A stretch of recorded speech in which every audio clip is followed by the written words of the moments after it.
Yeah. You want to like him, but you can't. Are you listening? What? Are you listening? Did you bring me on this show to insult me? Yeah.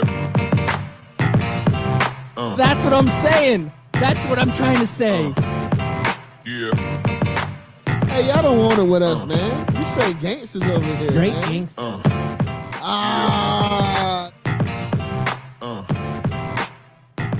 Yeah, good morning and welcome back. You are listening to Scout Team Radio. We bring it to you hot and live each and every morning, Monday through Friday, right here on 12 Ounce Sports. I am one of your gracious hosts. They call me... You are the most egotistical, self-deluded person I have ever met. Loudbeard. Yep, that's what they call me. And the man on the other microphone, he is a great American. He is a great patriot, and he's a Panthers fan.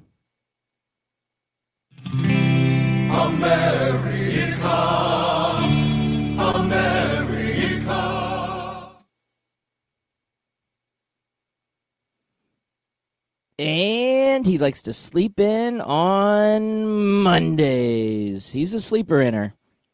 Sometimes he hits snooze. Sometimes he doesn't hit anything at all. Sometimes he just sleeps through his alarm. Well, hopefully we get Chris America on in just a few minutes here, but we'll go ahead and get started. It is a beautiful Monday. We took last week off because of the Thanksgiving. I hope everybody out there had a great Thanksgiving. Got to spend time with your families, got to eat a lot of food, whether it be traditional with your turkey and your stuffing and your gravy and your mashed taters and all of that stuff, or... Testing. Hi, testing. It's nice to meet you. Yeah, I was here, and my Yeah, microphone right. was on. I was ready to go. You can even ask Little America. He was sitting here next to me. Mm-hmm. Yeah. That's what happens when we take a week off. Yeah, you got to dust the studio off. Yeah. I think that's what's got to happen is you got to figure out where you're at, where you're going. Now, you sound a little echoey. I don't know if it's picking up from the computer microphone. You know what I mean? That's probably what it is. Let me check it out. Check it out. Check. As I was saying, I hope everybody had a wonderful Thanksgiving. Whether you had a traditional Thanksgiving or if you had a non-traditional Thanksgiving. If you went to McDonald's, I don't know if they were open or not. I know you didn't go to Chick-fil-A because they're not open for anything, even Sundays. It's crazy. But whatever you did for Thanksgiving, I hope you and your loved ones enjoyed it, just like the rest of us did here at Scout Team Radio. All right. Hello, sir. Is it still Welcome echoing? back. I can hear myself echo, a little feedback in the background, so a little bit, but it's not too bad. We can make it work if we need to make it work, Chris America. You can fiddle with your buttons and joysticks and all that stuff that you like to fiddle over there with. And once you get it going, we'll move on to some hot topics because I got a good one that I need to bring up. I mean, this one has been burning a hole in me since yesterday, and I've been ready to talk about it. So I can stall for however long I need to, but eventually it's going to come up. And once he's ready, we're really going to bring it up. We're really going to have to get out there and go after it. And no, it's not the fact that the Bengals are on a winning streak because that's an important story to cover. And I think what I did is I gave the Jets the kiss of death, and I'm going to take full credit for this. So I was sitting there thinking, okay, I got fantasy football. It's like almost playoffs, right? It's a week before playoffs. Got 3 leagues, 2 teams ready to go in playoffs. I have 1 defense I need to pick, and I am like, let's go pick the Jets defense. They're playing the Bengals. The Bengals are hapless. They can't do anything right.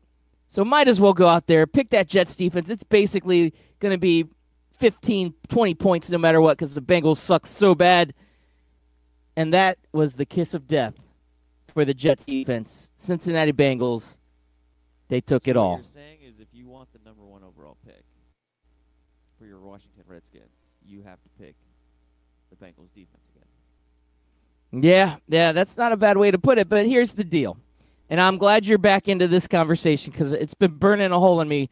Number 1, I wanted to say that I am sorry for your loss. Your Carolina Panthers, if our listeners don't already know this, Chris America is a huge Carolina Panthers fan, and they suffered a tough loss this weekend, didn't they? Yeah, but now I'm in full draft mode. Once you realize that you're not making the playoffs or even if you did make the playoffs, you're probably going to be blown out by whatever team you go to play against.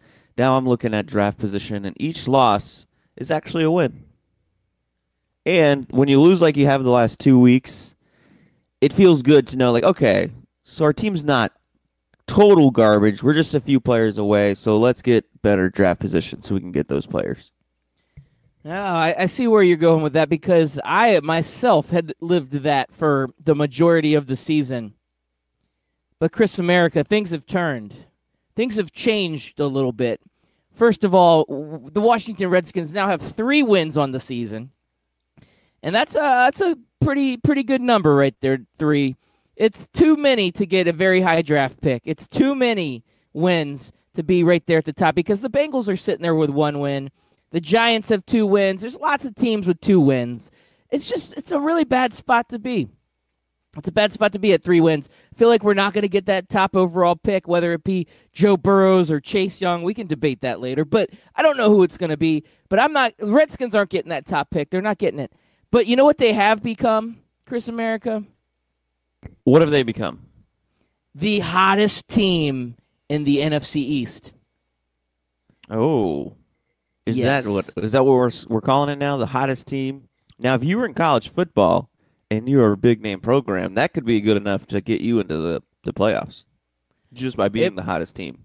Well, I just want to throw this out there. This is where I'm getting kind of excited because I needed something to get excited about all season long, and I'm finally there, Chris America. According to statistics and all of that, numbers, right now the Washington Redskins are not eliminated from the playoffs. And what they need to win is to just beat the other teams in the NFC East. And that is not going to be very hard because I think we've all seen what the Philadelphia Eagles are. They had a tough loss this weekend. Mm-hmm. Their fans are actually petitioning for them to walk home from Miami after losing to the Miami Dolphins. Okay. I did see one person was burning a Carson Wentz jersey, and can I say I'm over the whole jersey burning thing. It was like, number one, let's save the burning. If you're going to be that much of a DB, save it for things like guys like Antonio Brown or other players of the like, where they leave your team, they cause your team lots of headaches, or they get accused of raping women. Let's save it for those guys. Not a guy who isn't winning as many games as you thought he would, and especially not a guy who just in a losing effort threw for 310 yards and 3 touchdowns.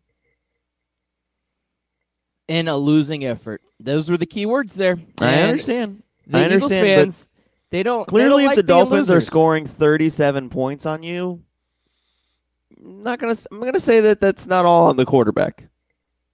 Okay, I see where you're going with that. There's a lot of there's a lot of cornerback jerseys you could probably burn, I'm assuming. Yeah. Oh man, they got Ryan Fitzpatrick, didn't they? What do you mean? They got the magic came out. They on got that the one. magic. They got Fitzpatrick.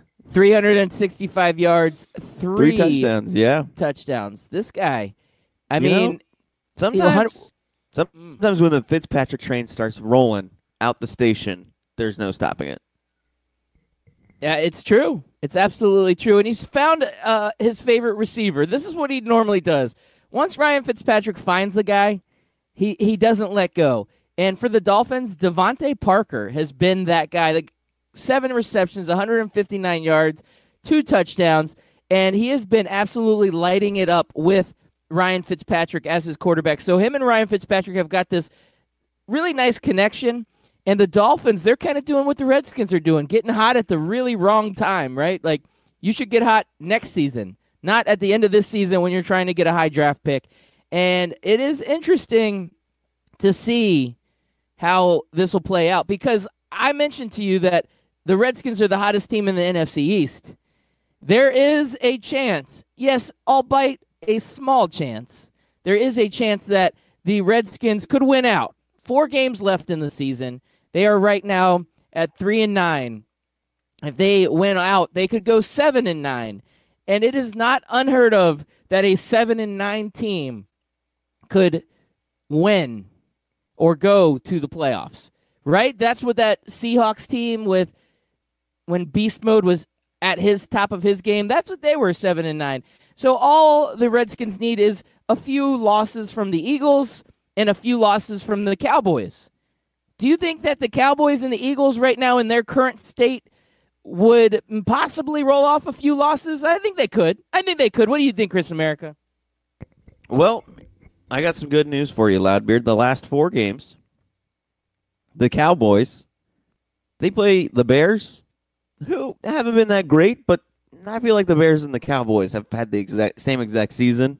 Then they play the Rams, who are going to be playing for that wild card spot come 2 weeks. They need from a now. win. Then they play the Eagles, which means one of those 2 teams are going to get a loss, and you're probably going to want to root for the Eagles in that game because right now the Cowboys have 3 games ahead of you, and the Eagles only have 2. So you can get another loss somewhere else. And then, Loudbeard, the final week of the season, your Redskins get a chance to win the NFC East division if they keep winning, and the Dallas Cowboys are in that spot you need them to be because you get them the last week of the season. You know what? With 4 games out, with the way this season has been for the Washington Redskins for the tanking for draft picks, and now just saying with 4 games out that we still have a chance to make the playoffs, that in itself is a wonderful feeling, and I can't say it enough. It's just I spoke magical. too soon. I spoke too soon. You do want to root for the Cowboys now, I think, over the Eagles because I looked at their last 4 games, and they play the Giants twice. You once and the Cowboys once. I don't think they're going to beat the Giants, or I don't think they're going to lose to the Giants twice. Chris America, they just went out and got whooped by the Miami Dolphins. So I'm don't you just think that's saying, going to make them play harder and smarter and wiser? And that's a Monday Night Football, Eagles versus Giants. The poor Monday night, man, they can't get it right. and not to say anything, but that wasn't looking like such a stinky matchup when the schedule was made. Well, that's what the I'm saying. season, Is was like it doesn't even seem like they can get it right because it's ugly now. It's a lot ugly. Even if the Giants were bad and the Eagles were good, you'd still be like, okay, well, the Eagles are a fun team to watch. Now you're just going to watch 2 bad teams play each other. Yeah, it's going to be a classic matchup. But the Eagles are still in playoff contention.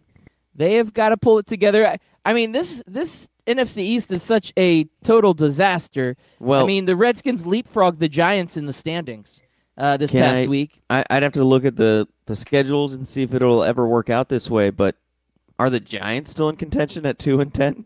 No, they're officially eliminated. I checked the standings. So, yeah, they are eliminated. The Redskins are not. So even if the Cowboys... The Eagles and the Cowboys can all lose 3 and 4 games in the next 4 games.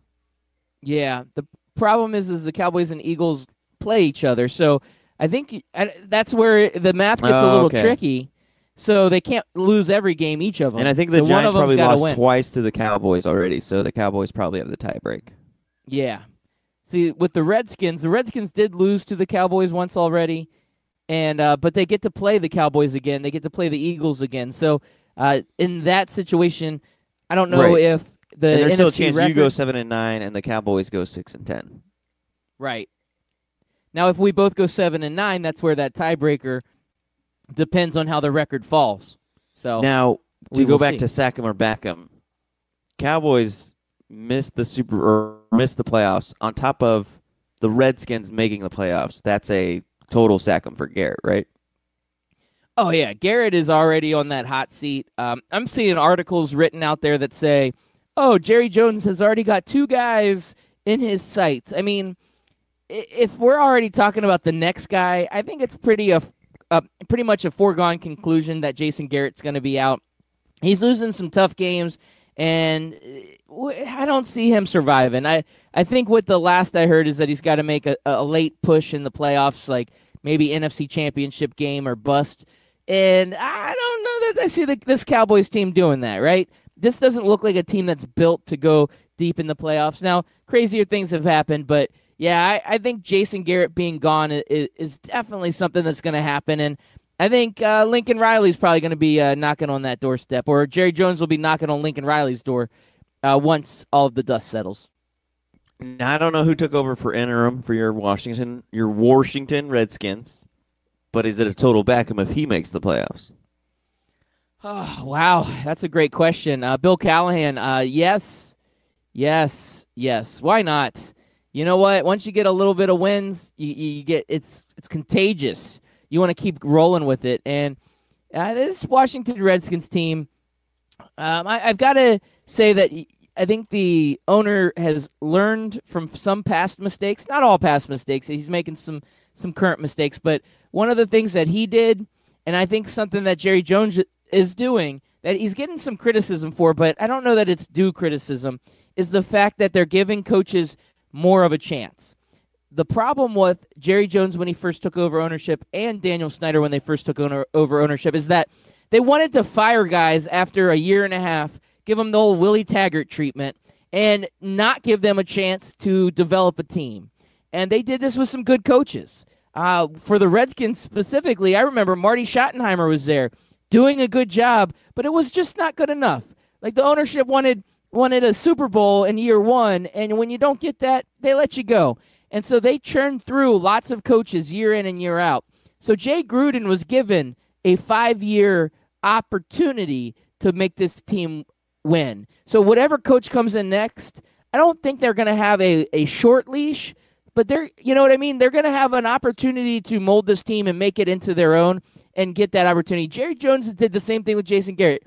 You can only keep hiring new coaches so much before your franchise just becomes a total crap show. You got to sit there and give a guy a chance, and they did that with both of these coaches. So with Jason Garrett and Jay Gruden, they both were given chances. They weren't the right guys, so that next coaching decision has to be the right decision because they're going to get some time. All right, Loudbeard. Well, we've been gone away for a week. So it's been a minute since we've talked sports, and I know you love talking about your Washington Redskins, and once you get on that train, you're just like Ryan Fitzpatrick. It's hard to stop you, but I'm going to have to put an end to this NFC East, Washington Redskins, Dallas Cowboys nonsense. And I want to talk about the excitement that has overcome college football and the NFL. Loudbeard, when we left, the number one overall team in college was LSU. The number one overall team in the NFL were either the Patriots or the 49ers, depending on how you slice it. And now that we're back a week later, we have a brand new number one overall team in college football, who is the Ohio State Buckeyes, who utterly decimated Michigan's defense and offense. Although Michigan did score way more points than I thought they were going to, but that's neither here nor there. And in the NFL, we now have a solid number one overall team in the NFL. And this team, we kind of lucked out with the way the scheduling fell this year, Loudbeard, and how good the teams on this Ravens schedule has been. We've gotten to see the Ravens take on the Patriots, who are now 10-2 after a loss last night, putting the Ravens number one overall in the AFC standings and get that home field advantage throughout. And then we watched them yesterday in a very exciting game, two juggernauts in the NFL right now, the 49ers and the Ravens win by just a hair, by just a last-second field goal. So if people want to argue, that was a home game for the Ravens. The 49ers traveled all the way across country, and they still barely lost. I still think the Niners are number one overall. That's fine. You're allowed that argument. I can appreciate that argument, Loudbeard. But the fact is, to the victor goes the spoils. And for now, the Ravens, as I'm burping into the mic, are the number one overall team. Do you agree with that, Loudbeard? Yeah, I absolutely agree with it. Right now, the Ravens are the number one team. And there are the other teams that are good, right? We're not going to say the 49ers aren't good. You're right. They just lost by a hair. It was a last-minute kick by Justin Tucker that made that Ravens team win. And if it was the Alabama Roll Tide kicker, that team would have lost. It would not have been the same team, right? But Justin Tucker is that quick kicker that can make a clutch field goal at the last second. This isn't the Iron Bowl, but it felt like it. It almost felt like it when it was the San Francisco 49ers going up against the Baltimore Ravens. But I love the electricity. I love what Lamar Jackson brings. I love that the 49ers, I love that they're here. They're for real. They're legit. and they are a really, really good team. So them losing by a field goal just tells me that they're in this. And if they play the Ravens again, if it gets to the Super Bowl and it's those two teams, I am happy. One, that means it's not the Patriots. And two, that means we're going to have a hell of a matchup on a neutral field, and it is going to be a rematch worth watching. Yeah, and it's going to be at Mercedes-Benz Stadium. So it's going to be on a dome field, no weather, none of that other stuff, which means the 49ers have a chance to turn the lights out again, just like they did the last time they played the Ravens. There you go. Yeah, that would be an unfair advantage for the 49ers, but that did not work out very well for the 49ers last time that happened, did it? No, I mean, it helped them. It brought them back into the game because if you remember, the Ravens were kicking them all over the field. But, yes, I think definitely a dome field. It is still across the country, but the 49ers get to make that cross-country trip a little earlier. They get to take that 2-week break before the Super Bowl to get themselves prepared. And you're right. If this is the Super Bowl we get, then it'll be a much more exciting Super Bowl, I think, than the one we had last year. I don't see absolutely. it going 13-3 or whatever it was, where it was just, oh, look, the 50th punt of the game. Now, we will have some defense, but I think both Jimmy G and that running game the 49ers have, that running game is a force. And you got to come to bring your, as they call it, bring your lunch pail to work if you're on an opposing defense to stop that running game. And then Lamar Jackson's play speaks for itself as far as excitement goes. Now, we've got a tweet coming in. This is Jenny of Ohio tweeting in. She says, Scout Team Radio, Jason Garrett should have been gone years ago, but still, Mama, he still keeps his job. Did I say that wrong? But he's still, Mama, he's to keep his job. Anyway, whatever that means. Maybe it's a typo. Let me that's okay. Now, Jenny of Ohio, she's a big Ravens I bet fan. He still might keep his job. I don't know. Yeah, we'll give it. I just read it as we go. This is live radio. He Chris still America. might get to keep his job, I think is what she meant to say. Yep. And she's so excited that Loudbeard and Chris America are back on the mic that she gets a little fast on the typing, I bet. Yeah, it happens. It happens. Well, we appreciate you, Jenny. Thank you for tweeting in, and any of our listeners can tweet in at Scout Team Radio. We will read your tweets on the air. We'll get interactive. Now, Jenny, she's a big Ravens fan, so she's got to be happy we're talking about Lamar Jackson and that last-second field goal by Justin Tucker to win that game. She's got to be excited about that. And I think she's hoping deep down inside we don't talk about Ball State and how they may have came up with a big win over, the of Ohio teams that we know. Never did I think we'd hear the words Ball State be mentioned. Well, it's a thing. That's where they invented those ball jars, the ones that you can food in. Jar food. Well, Loudbeard, we talked about the Ravens number one, and I mentioned Ohio State. They became the new number one even before the Michigan game. Did that surprise you that they swapped out Michigan Ohio State and LSU? Yeah, it did. I don't know that it was like inconsequential, right? Whether you're 1 or 2, does it really matter that much? In the grand scheme of things, I mean, 1, 2, and 3 right now between Clemson, Ohio State, and LSU. I really put them all three on the same level. They're all undefeated. They've all had great seasons. And as long as they stay undefeated, which is a big question mark, because you never know what happens on this next round. You never know on the championship games what could happen. But if all three of them stay undefeated, they're going to go 1, 2, and 3. And honestly, to me, it doesn't matter which way you put them. But yeah, I don't feel like LSU did anything to lose that position, though I will say Ohio State has played well enough to earn that number 1 ranking. So either way, I'm good with it.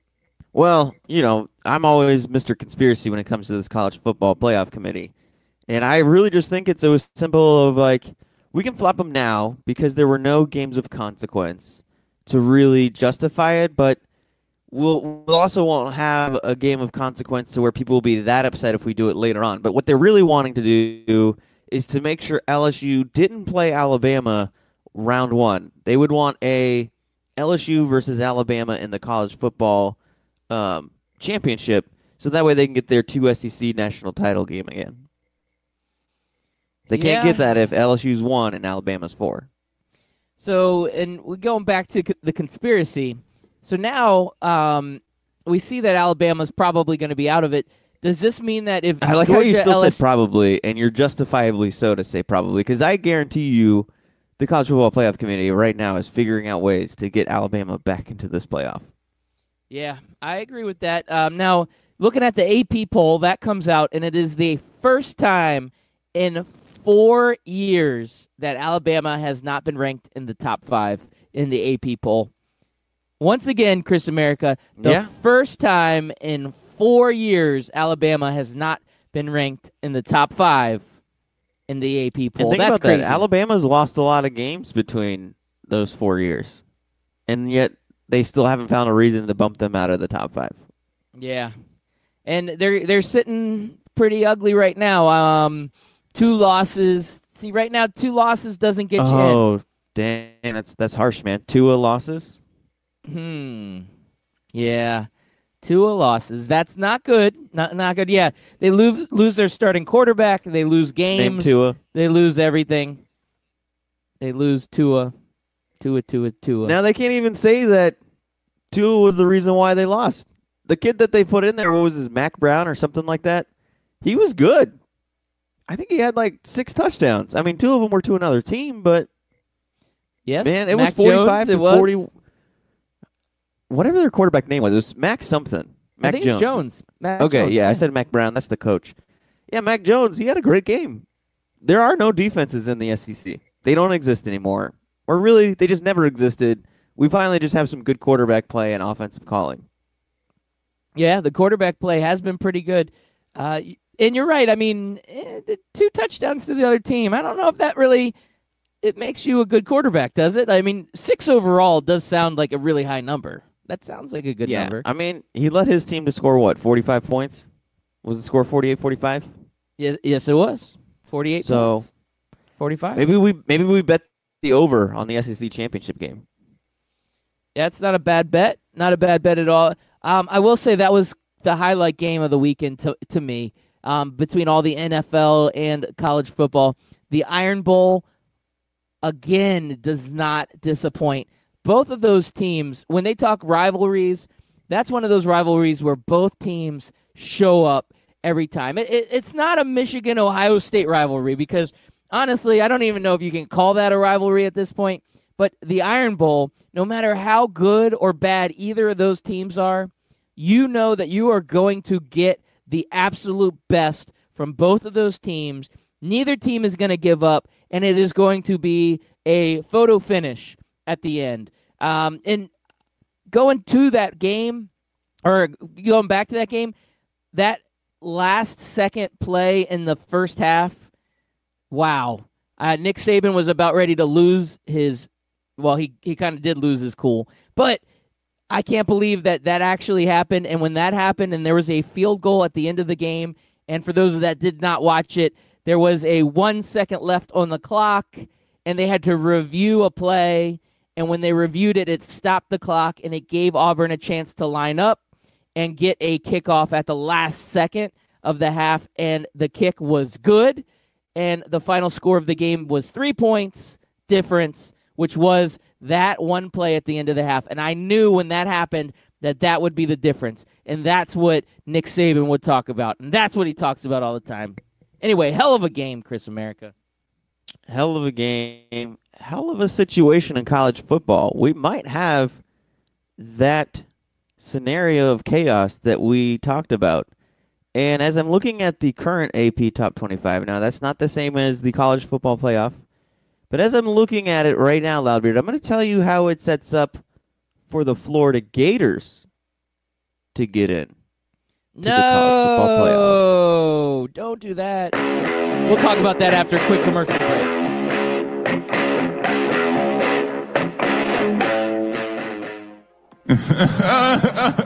Hey, Kawhi, what are you laughing at, man? This isn't funny. Fantasy Sports Reimagined FanDuel, that's what I'm talking about. It is more than just fantasy sports. It's the best way to watch the games, win real cash, and bring the action right to your living room. Just choose a contest, make your picks, watch, and win. And if you go to FanDuel.com/STR today, you can get a $5 deposit bonus. Once again, that's FanDuel.com/STR. Come on, man. This is not a laughing matter. If you've been listening to Scout Team Radio for a long time, you know that myself, Loudbeard, has placed a bet or two in his day. That's right, I've lost the beard bet, I lost the romper bet, but one place I don't like losing is when I bet money, and I can easily do that at MyBookie. That's right, you can go to mybookie.ag, use promo code 12OZSports, and get a 100% deposit bonus up to $1,000. Hey, guess what? That is a lot of money. Do it.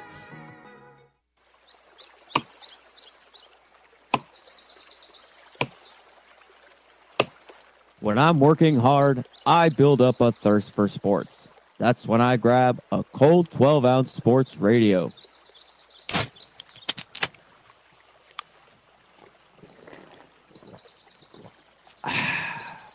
12-ounce sports radio. Quench your sports thirst.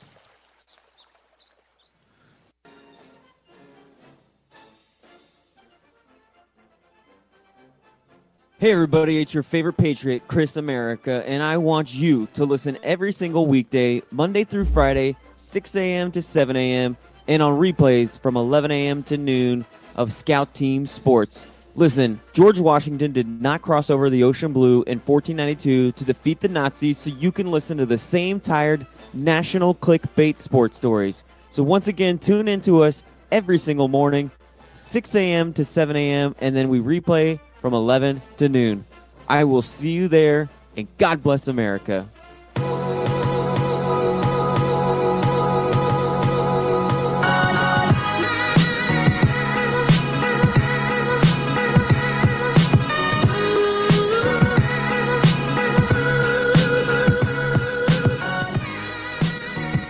Yeah, welcome back. Once again, we are Scout Team Radio. We bring it to you hot and live each and every morning, Monday through Friday, right here on 12 on Sports. We also simulcast on the Full Press Radio Network, and we are part of that Barn Burner Radio Network. We're basically a big deal. We're all over the place. You can find us anywhere.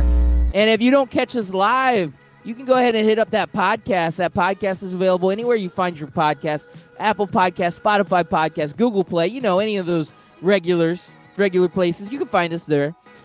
Lastly, hit us up on Twitter. We like to get social. We like to get interactive. Jenny of Ohio tweeted in at us this morning. Yeah, she likes Jason Garrett. She seems like she thinks he should keep his job. She likes him that much. I agree, because I'd like to see the Dallas Cowboys stay mediocre for the rest of their lives. So, yeah, Jason Garrett, he could stay on board. Jerry Jones, I hope you get the memo. Keep Jason Garrett. He seems like a nice guy. He claps a lot. Everybody likes his clapping. That seems to be very popular in Dallas. Dallas likes people with the clap. It's a true story. I wonder if he's got a sponsorship with the clapper. He should. If he gets canned this year, if I see him on a clapper commercial, I'm going to say, wow, this guy has finally found his true calling. Well, Loudbeard, I have a true calling, and that's finding ways to get my Florida Gators into the college football playoff. All right, this is going to get interesting because chaos seems to happen to ensue sometimes in college football, which I believe, similar to the Washington Redskins, there's still a chance, isn't there? Yeah, what's crazy is back in 96 when we won our first national championship. Pull around, kids. I'm going to talk to you about back in my day when the Florida Gators won their first national championship. They also needed some help. They lost to Florida State in the last game, and they needed lots of teams ahead of them to lose in Conference Championship Football Saturday. And that's exactly what happened. I think Nebraska lost. I think Arizona State beat somebody. I can't remember, but it was a total chaos Saturday to where all these teams lost that Florida needed to lose, and then Florida got to play FSU again in the national title game to win. The same scenario is setting itself up. If Georgia loses if Utah loses, and if Oklahoma loses. Those are the three teams that are ahead of number 7 Florida in the AP poll. Florida sitting idle, they don't have a chance to win or lose. But if those three teams lose, Loudbeard, and hell, let's even throw Clemson in there. Let's throw a surprise upset loss by Clemson. Man, oh man. Could the Florida Gators be put in there? Or do you think that's the window of opportunity they need to put Alabama in? Ooh, that's a tough question because I believe if LSU beats Georgia, that Georgia's 2 losses, Alabama's 2 losses, and Florida's 2 losses puts 3 2-loss SEC teams right there at the door knocking. That's tough for the Gators because you know those Alabama fans in that room when the college football committee gets together. Yeah. Half of them were born in Alabama. The other half actually played for Alabama or coached in Alabama. So Alabama's got a little bit of a stronghold on that college football playoff committee. They do. But if you look at the body of work, maybe, just maybe, I think the Gators should slide in. And I'm going to say this, but the University of Alabama has a very weak strength of schedule. And if strength of schedule is something that we look at, I think a 2-loss team with that weak of a schedule does not deserve to be in the college football playoffs, no matter whose friends or cousins have slept with which other's cousins in Alabama. I don't care. They don't deserve it. When you look at Alabama's schedule, they only played 2 decent teams or 2 good teams, and they lost to both of them. Yeah, I was going to say, so they played 2 really good teams and they lost, and the rest of their teams that they played are not that good at teams. So what you're really trying to say is maybe this team is like the Dallas Cowboys of college football. Half of the SEC West, it seems like, are looking for a new coach now. Old Miss's coach is out. Arkansas's coach is out. You could probably say Mississippi State should probably get rid of their coach. So not much going on in the SEC West these days. And we've talked about that a lot, about how bad the bottom of the SEC is and Alabama taking advantage of that. Now, it would be hard arguing that Georgia 10-2 should not get in over Florida since they beat Florida, who also is 10-2. Yes, it would be the challenge for the Gators. That could be that roadblock. Yes, they could get in over Alabama because of strength of schedule. But you're right. Georgia has the head-to-head, which gets weighed quite a bit. It does get weighed quite a bit. The epic weekend for you, Loudbeard, would be LSU losing, Clemson losing, Ohio State losing, Utah and Oklahoma losing, right? So then you'd have to throw in Baylor. You'd have to start talking about Wisconsin. Yeah, Wisconsin's also 2 losses, right? If I remember correctly. I think so.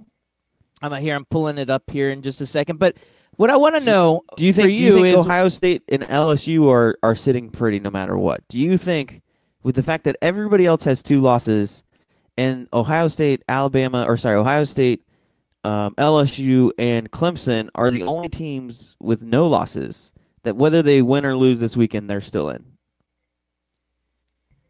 Yeah, I'm thinking about this for a second because LSU, they lose to Georgia. That means they would have 1 loss, and their 1 loss would be to a top 5 team. So in that case, I would think LSU should still get in. So, yeah, you might be right. LSU, regardless of the outcome, could still be in. Ohio State could be a different story, though. They don't have the favoritism or the difference of the SEC. They don't get that same love, even though they are the Ohio State University. I'm just looking at this. I'm thinking, yeah, Ohio State. If they might. Same thing with Clemson. If Clemson loses, do they get an automatic bid? Yeah, I mean, it's hard to argue though that 3 1-loss teams, you don't put them in, and you put in a bunch of 10-2 teams. Like, it would just look bad, wouldn't it, if you had 2 1-loss teams sitting out and like 3 10-2 teams sitting in there? Oh yeah, that would be terrible. And I do think that one of the problems, like a 2-loss Georgia team, is probably not going to get in. But you said they have the head-to-head over the Gators. And you mentioned Baylor. I don't want to leave Baylor out. I like the guys that are the little bit of the underdog. Yeah.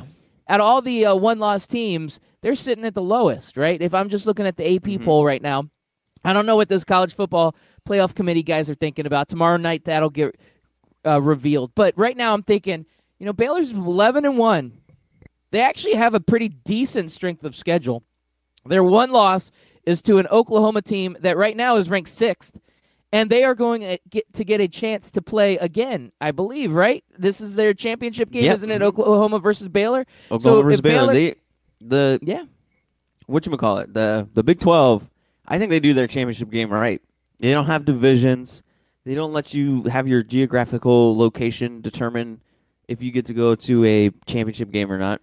It's just, hey, do you have the top 2 best records in the league? Cool, then you're in. Yeah, I do like that. And now Oklahoma, Baylor. So Baylor beats Oklahoma. They're sitting at 12-1 with a win over a top program, and they are just a one-loss team. I think Baylor has a chance to sneak in. Now, do I think the odds are against them? Yes. Do I think the playoff committee is not a big Baylor fan? Yes, I agree with all of that. But a one-loss Baylor team should get in over a 2-loss anybody.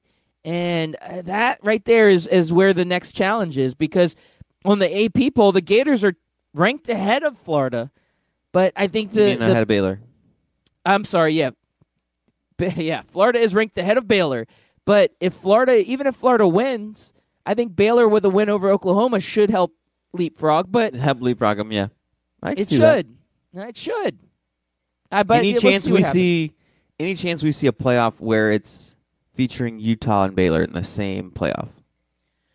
Ooh. That would be tough. Right? Because we talked about LSU, OSU, and Clemson all sitting in that. They haven't had any losses, so even if they lose in the championship game, they still have a chance of getting in.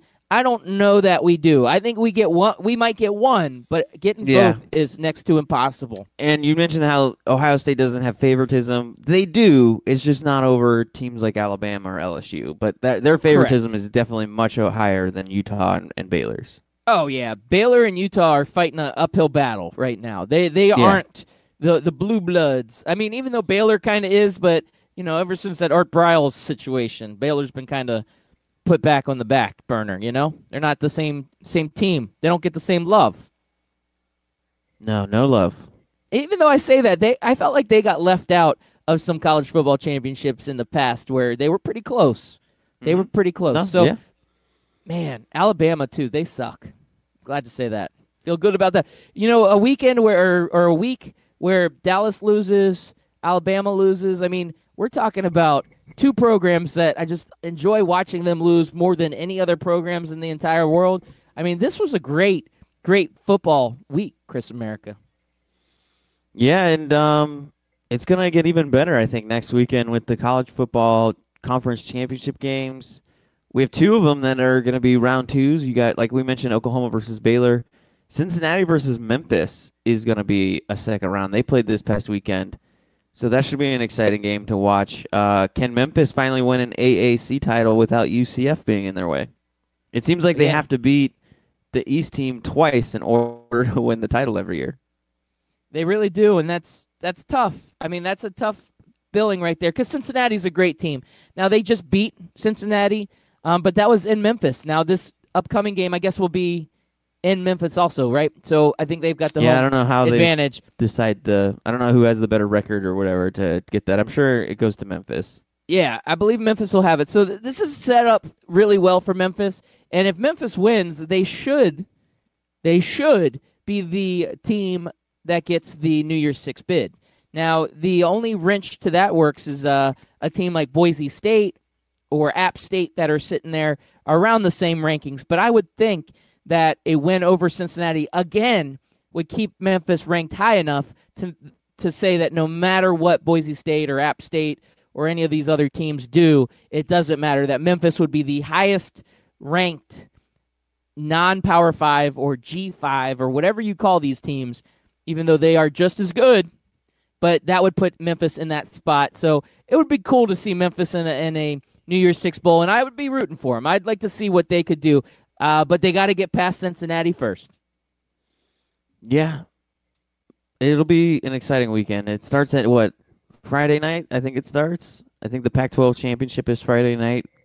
and it goes all the way through Saturday night, where you have the Big Ten championship, and a championship that I think nobody's cared about in the last several years is the ACC championship. Yeah, because again, you get these teams that, well, I say again, I'm going to just say it. The ACC outside of Clemson sucks. It really does. Yeah. The one team that was ranked was Virginia Tech, and they lost to Virginia, so Virginia now is in the championship game, which means they're going to rank Virginia just to make it a ranked versus ranked. This is how it works, but really, Virginia, it's not a great team. And last season, Pitt ended up being in that championship game. They're not bad teams, but to be in a Power 5 conference and being the best team in your division to go up against Clemson. Now, all season long, it's been Clemson, and then maybe one other team sneaking in the top rankings at like 24 or 25. These teams aren't good in the ACC. You go down the list of teams, and it's just a bunch of disappointing teams. Syracuse, they were ranked high early in the season, and they've been a total mess. Florida State, we've talked about them quite a bit. They've been a mess. I mean, you just don't have the quality at the ACC. So when you have a championship game and it's so lopsided, yeah, there's no interest there. Nobody cares. Nobody cares. You know what people do care about, Loudbeard? Funyuns. And I can't believe we took so long to talk about it. That, of course, today is Cyber Monday. Oh, Cyber Monday, huh? Do you partake? You're gonna do in some shopping? Do you partake in the Cyber Monday extravaganza, Loudbeard? Yeah, I kind of refrain from doing a lot of online shopping in general. I'm just not much of a shopper. Sometimes I'll pick up a deal here or there. My wife, she typically is more involved with the Cyber Monday deals. She'll look for gifts for the kids for the Christmas, you know. Yep. She will get into it a little bit more than I do, but we've been I don't know, I feel like we've got so much other stuff going on that we've been kind of slacking on the shopping. Definitely not involved with Black Friday at all. Used to love it. Years ago, I would be one of those crazy people out in line. As I've gotten older, I'm crotchety. I don't like crowds. So Cyber Monday seems like it would be good for me.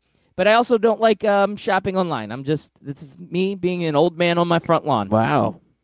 So you kind of have it's a double-edged sword there. It's like you hate shopping in crowds, but then you also hate shopping online. Well, that's why I always go to the malls now, because the malls don't have anybody in them. Stores are closing down. I get to roam free. I get to just run around, skip to Malou, and nobody says anything. Nobody cares. Because there's nobody else there. Nodbeard, I got 2 online deals here on Twitter that you might not be able to turn down. All right, let's hear it. One guy is selling a slightly used sex doll, inflatable, of course, for $5. He says he's only used it once, maybe twice. I guess maybe he had a drunk night, to where he woke up next to the doll and he's like, "Did I or did I? I don't remember." And of course, the sex doll can't fill in the holes of the story. Maybe you filled in the holes, but and then another guy, Playboy. This might seem up your alley. He says that his B is on sale, 50% off. Would you like his Playboy's his B, his B that rhymes with an itch? Okay. His B itch. She's on sale? She's on sale, 50% off. Now I don't know how much he was charging he paid for her. If it's 50% off. Interesting. But you can at just Playboy. On Playboy with an I. Interesting. I'm thinking about these deals. I feel like I'm going to have to go ahead and hit the pass button. Pass? I'm going to pass those over to you, Chris America. These sound like things you would like for... Maybe I should buy them for you. Now this is putting me into a conundrum. Should I pass them to you and let you purchase them for yourself, or should I wrap them up nicely, You should wrap them up nicely. and then this is the season of give giving. them to you as a nice gift? I think so. But now I know what they are, and that kind of ruins it. I hate knowing what my presents are. Yeah, I hate that too. I like it to be a nice surprise. I don't want it to be something it's thought of ahead of time. I wanted to open up a present and say, "Oh, wow, I didn't know I needed this, but now I do love it." That's what I want as a good present. Is that a good present? I think so, yeah. So I didn't quite do Black Friday deals, but Best Buy had Black Friday sales going on all week last week. So I was like, cool, I can go in anytime I want. So I went in and I got Little America's Christmas gifts out of the way, and I left them in the trunk, Loudbeard. Didn't get around to finding that hiding spot, hiding them from him. And yesterday I went in the trunk with him standing there to get something out. And thank goodness Little America is one of the most oblivious kids of all time, because he didn't see his presents in Oh, there. you almost did it to yourself. Yeah. Terrible. I can't believe you did that. It's terrible. Yep. You got to at least put a sheet over it or a towel or something. Yeah, I didn't do so that even if you open it, Nope. it's no. Well, because then I was sitting there thinking, like, I don't go into my trunk that often, so it's good. It's good there. They're not in a bag or anything. It's just like loosely laying out. Like here. Well, I mean, they were in a find me. bag, but you know Best Buy bags. They're that Like clear clear. blue. Yeah, you can see it pretty See through easy. it. Yeah. Wow. Yeah, you better work on that. I'm gonna say right now, you need to work on that quite a Yeah. bit. All right, Chris America. I do want to ask you a quick question. I'm going to go back to some pro football real quick. Okay. Moving forward, we saw in this Jacksonville Jaguars game, they get out to a big deficit, 25-0 at halftime. So in the second half, the coaches decide to make a change. They decide to bench the $1 million man, Nick Foles, and bring it back, the mustache. Gardner Minshew gets his opportunity in the second half. Doesn't play bad.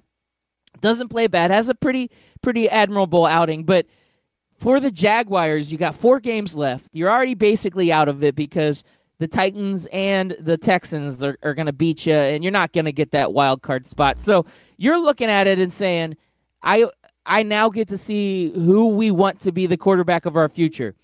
Do you think that they go back to Foles because of the money, or do you think they go with the hot hand and the young up-and-coming star Gardner Minshew moving forward? Who is your guy?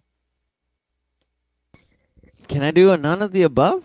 I'm not excited about either of those guys. And to be honest with you, I think Nick Foles made a bad choice in signing with this team, because I don't think this team is built for him to succeed there. And now people are going to say, well, see, this is why you shouldn't have gotten paid. You were really just a system quarterback with the Eagles, blah, blah, blah. I felt like he should have gone to a different team. Now, I don't know what that team is, but I guess if you're the Jaguars, though, are you getting what you paid for out of Nick Foles? I don't think you are, and so you move on. Okay, that's fair enough. Now, I I mean, don't know he that missed Minshew's what? your guy, 8 because you said that Minshew played okay. Yeah, I mean, he had one that's interception, been the but he had a story of his- touchdown. I think he had 150-ish yards. But that's the story of his career. If you go with Gardner Minshew for the next 10 years, you're going to have basically an Andy Dalton. That's about the ceiling for Gardner Minshew, I think, is Andy Dalton. Yeah, okay. I see where you're going with that, but he's a rookie, and he's only had, Yeah. I think they said he started 8 games, and he was 4-4. I mean, Yeah. he's So good enough to basically play Andy on Dalton. any Jason Garrett team ever. I mean, that That's guy true. is that good. I mean, I'm just saying, that's not a Jason bad Garrett for or a team Marvin that Lewis. sucks.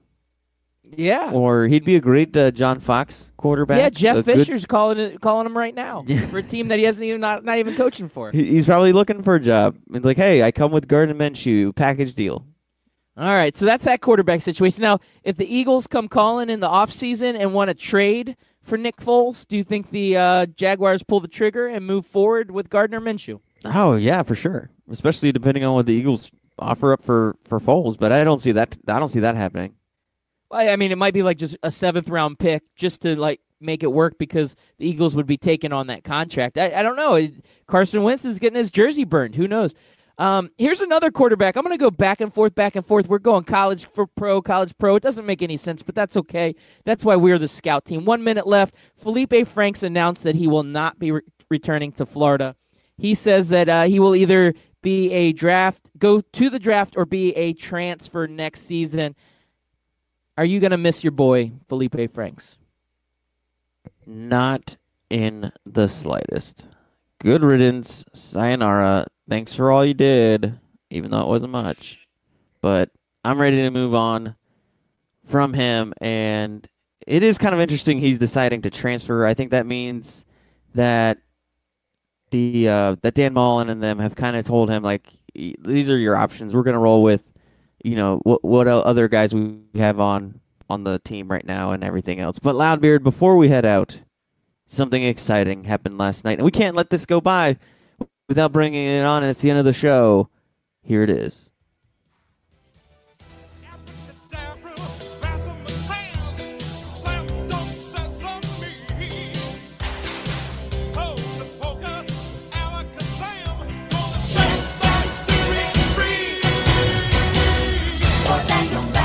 Yeah, the Orlando Magic beat the Golden State Warriors, the Mighty Warriors, the defending NBA Western Conference champions, the Orlando Magic. They win big, 196 against the Golden State Warriors, one of the best teams in the league the last 5 years. Wow, that was magic. Can you believe it? We beat the Warriors. That's still a big deal, right? Beating the Warriors? I don't know if it's such a big deal. I think Draymond's getting some load management right now. Draymond, the whole entire roster. There's always next year.